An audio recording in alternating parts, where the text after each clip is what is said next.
নমস্কার, কেমন আছো সবাই? প্রতিদিন তো বাদ দিয়ে তরকারি আর তরকারি দিয়ে ভাত এইসবই খাই, তা আজকে ভাবতেছি ওসব বাদ মুখির আজকে রুচি পাল্টাবো। মুহির রুচি মাঝে মাঝে না পাল্টালি তখন ভালো মন্দ মুহি রোসে না। তার নতুন আর একটা জিনিস নিয়ে চলে আইছি। এইরকম জিনিস মনে হয় আমার মতো তোমরা সবাই পছন্দ আরও 99-র মধ্যে 99.5% মানুষই মনে হয় পছন্দ আরে।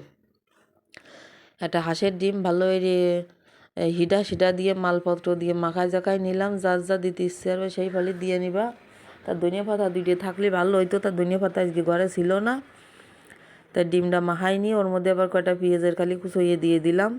পেঁয়াজের কালি নাই সেরাম ভিটামিনালা জিনিস মানুষে খায় আর কয়, তারপরে দিয়ে দিলাম দুটো সাদা জিরে দিয়ে ডিমটা ভালো মাখাইয়ে ওর মধ্যে ছেড়ে দিলাম। কড়াইয়ের মধ্যে খানিকটা তেল দিয়ে ডিমটা একটু কড়া ভাজা দিলে যা স্বাদ হবে না, ওরে বাবা তার কি কব। মুঘল আমলে রাজারা ভালো ভালো রান্না বাড়া খাইতো রানীকের হাতে, আর তাই কি মনে হয় রানীরা রাজাকে বশ করতে পারত। কয় না মানসি যে রাজা দেশ শাসন করে আর রানী রাজারে শাসন করে, তাহলে এই তারির মনে হয় মূল যে টিপস, মূল যে মন্ত্র সেইটা মনে হয় রান্দা বান্দা ভালো রাইন্দে রাইন্দে খাওয়াইছে রাজাগের, আর রাজারা বশ হয়ে থাকতো। তা গল্প করতে করতে আমার ডিম ভাজা শেষ। এবার ডিমটা নামাই নিয়ে আসলাম, দেখছো কিরম কায়দার কড়া ভাজা দিছি হাঁসের ডিম আবার।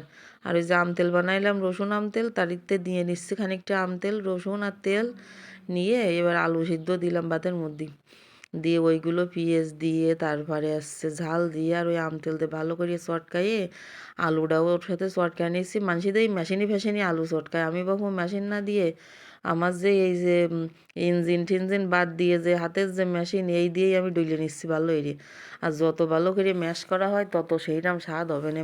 ভালো মিশই টিশই নিলি একটা আর একটার সাথে আন্তরিকভাবে মিলেমিশে গেলি তখনই না স্বাদ হবে। তা গালে জল আসতেছে কথা কতি যাই, তা কি করবো কও। ভাবতেছি আগে মাহাই জুয়াইনি তারপরে তো খাবা নে তো পরে বাগে না মাহান হলে খাবো কি রে, তারির মধ্যেই সমস্যা শুরু হয়ে যাচ্ছে। এবার ভাগ করতেছি তেবাগা আন্দোলন, 3জন মানুষ খাবো তাই তেবাগা করলাম। কম বেশ হয়েছে কিনা দেখো, ভাবতেছি আমি নাই নিয়ে মাইপে জুপে নেবো যাতে কম না হয়।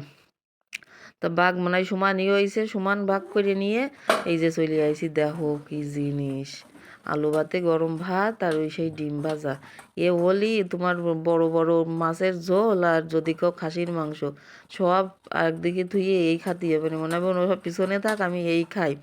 আর যে কি স্বাদ এতে তা তোমাকে না করলেই হবে না। তো শুকনো জ্বালার পেঁয়াজ দিলি, পেঁয়াজ ভাজা যদি দিতাম আলু ভাতে তাহলে আরও স্বাদ হতো। গালের মধ্যে দিচ্ছি আর মনে আছে গালের মধ্যে যেন একটা করে চকলেট বোম, তারপরে আসছে কালি পটকা বোম এইসব ফাটিয়ে যাচ্ছে গালের মধ্যে। তাই এবারে সেই স্বাদ। আর সবাইকে ধন্যবাদ সাথে থাকার জন্য।